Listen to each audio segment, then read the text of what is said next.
இல்லத்திற்கு போவோம். அகமகிழ்ந்து ஆண்டவரது இல்லத்திற்கு போவோம். அகமகிழ்ந்து ஆண்டவரது இல்லத்திற்கு போவோம். அகமகிழ்ந்து ஆண்டவரது இல்லத்திற்கு போவோம். ஆண்டவரது இல்லத்திற்கு போவோம் என்ற அழைப்பை நான் கேட்டபோது அகமகிழ்ந்தேன்.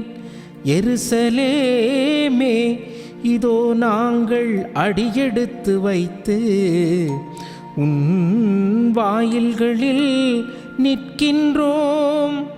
இதோ நாங்கள் அடியெடுத்து வைத்து உன் வாயில்களில் நிற்கின்றோம்.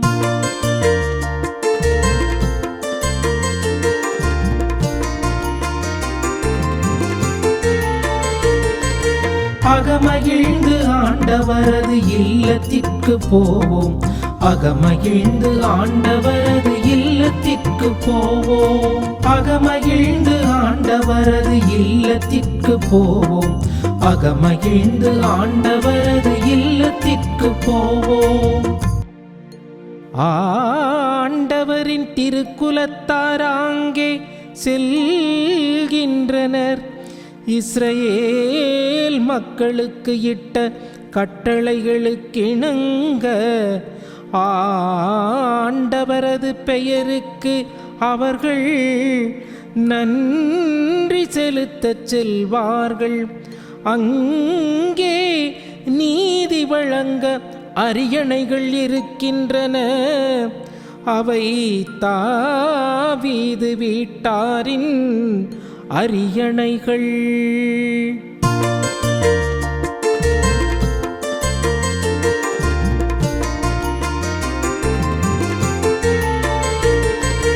அகமகிழ்ந்து ஆண்டவரது இல்லத்திற்கு போவோம்.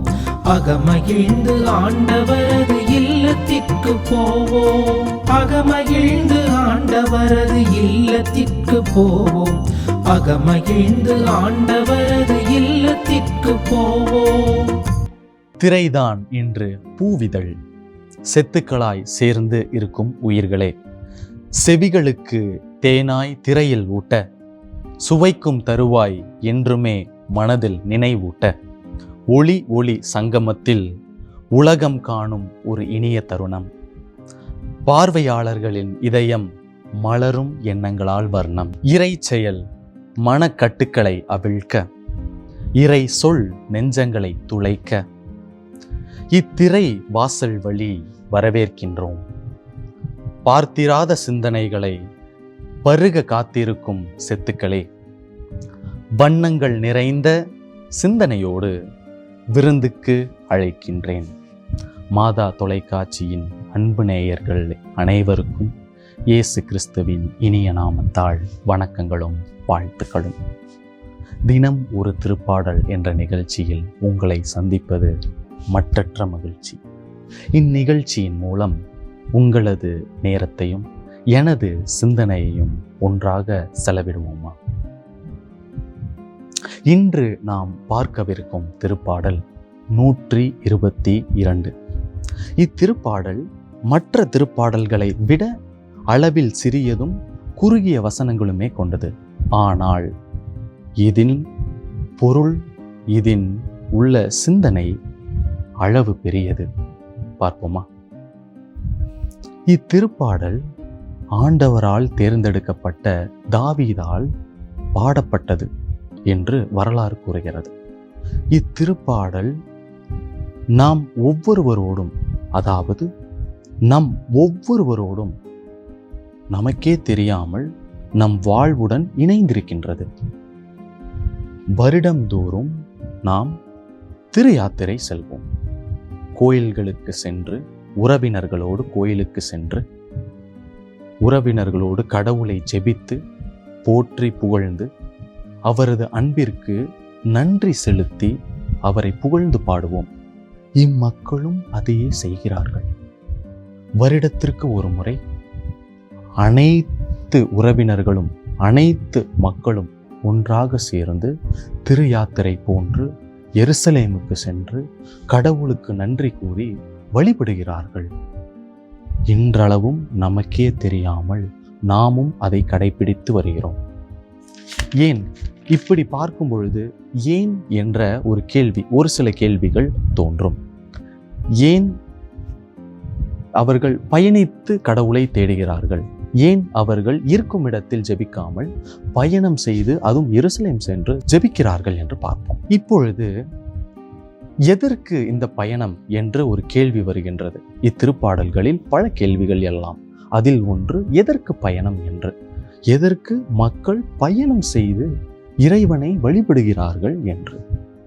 இதை அறிந்து கொள்ள திருவிவிலிய பழைய ஏற்பாட்டில் இணைச்சட்ட நூலில் 16ஆம் அதிகாரம் 16, 17 வசனங்கள் வாசிக்க இதற்கு தொடர்புடையது. ஆண்டவர் மக்களுக்கு கூறுகிறார், ஆண்டிற்கு மும்முறை அனைவரும் ஒன்றாய் சேர்ந்து தேர்ந்தெடுக்கப்பட்ட இடத்திற்கு வந்து வழிபடுமாறு கூறுகிறார். இப்ப புரியுதா ஏன் அந்த பயணம்னு? எருசலேமுக்கு தேர்ந்தெடுக்கப்பட்ட இடம், எருசலேமுக்கு வந்து ஆண்டவரை புகழ அவர் கூறுகிறார். இம்மக்களும் ஆண்டவரின் சொல்லுக்கு கீழ்ப்படிந்து அவரது வார்த்தைக்கு இணங்கி எருசலேம் சென்று வழிபடுகிறார்கள். இரண்டாவது கேள்வி, ஏன் வருடத்திற்கு 3 முறை, ஏன் வருடத்திற்கு 3 முறை சென்று இறைவனை வழிபட வேண்டும் என்றால், இவர்கள் வருடத்திற்கு 3 விழாக்களை சிறப்பிப்பார்கள், கொண்டாடுவார்கள். அறுவடை விழா, பாஸ்கா விழா, கூடார விழா. இந்த விழாக்களை இவர்கள் கொண்டாடுவார்கள். அதுவும் ஆண்டவர் அவர்களுக்கு கொடுத்திருக்கின்ற இந்த வாழ்க்கை, ஆண்டவர் ஏற்படுத்திய இந்த விழாவை ஆண்டவருடன் செலவிட வேண்டும் என்று எருசலேமுக்கு சென்று இவ்விழாக்களை கொண்டாடுவார்கள். இப்பொழுது புரிகிறதா? வருடத்திற்கு 3 விழா. அடுத்த கேள்வி, மூன்றாவது கேள்வி, ஏன் எருசலேம்? ஏன் குறிப்பாக எருசலேம் சென்று இறைவனை வழிபடுகிறார்கள் என்று பார்ப்போம். உங்களுக்கு நன்றாக தெரியும், எருசலேம் கடவுள் குடிகொள்ளும் நகர். நன்றாக நாம் அறிந்ததே, எருசலேம் கடவுள் குடிகொள்ளும் நகர். ஆனால் இதையும் தாண்டி பார்த்தோம் என்றால், எருசலேம் என்கிற சொல், எருசலேம் என்கிற சொல் எபிரேய சொல். அது எருசலாயிம் எனப்படும். இந்த எருசலாயிம் என்றால் அமைதியை குறிக்கும். எருசலாயிம் என்றால் அமைதி. இதற்கு இன்னொரு வார்த்தையும் உண்டு, ஷாலோம் என்ற ஒரு வார்த்தை உண்டு. ஆதலால் எருசலேம் அமைதியின் நகர். அதனாலதான் கடவுள் அமைதியை மிகவும் விரும்பும் கடவுள், அமைதியின் கடவுள். புரிகிறதா? இதற்கு பின் இவர்கள் எருசலேம் சென்று அமைதியில் இறைவனை வழிபடுகிறார்கள். இங்கு அமைதியும் ஆசீரும் நிறைவாய் கிடக்கும் என நம்புகிறார்கள். இப்பாடலில் அமைதி, சமாதானம் மும்முறை வருகிறது. நாம் அனைவருக்கும் தெரியும், திருவிவிலியத்தில் 3 முறை என்பது முழுமையை குறிக்கும். இத்திருப்பாடலில் அமைதி, சமாதானம் என்கிற வார்த்தைகள் மீண்டும் மீண்டும் மும்முறை வருகிறது. அப்படி என்றால் முழுமையாக அமைதிக்கான ஒரு பாடலாகவும், முழுமையாக அமைதிக்கான ஒரு இடம் எருசலேமாகவும் கருதப்படுகிறது. ஜெபிப்போமாக. அன்பினால் மனிதர்களை உருவாக்கிய எம் அன்பு இறைவா, எங்கள் வாழ்வில் உயர்வு தாழ்வுகளில், இன்ப துன்பங்களில் நாங்கள் உம்மை நோக்கி நடை போடவும், எங்கள் உள்ளம் அருகில் இருந்து அகமகிழ அருள் வேண்டி இறைவா உம்மை மன்றாடுகின்றோம். ஆமென்.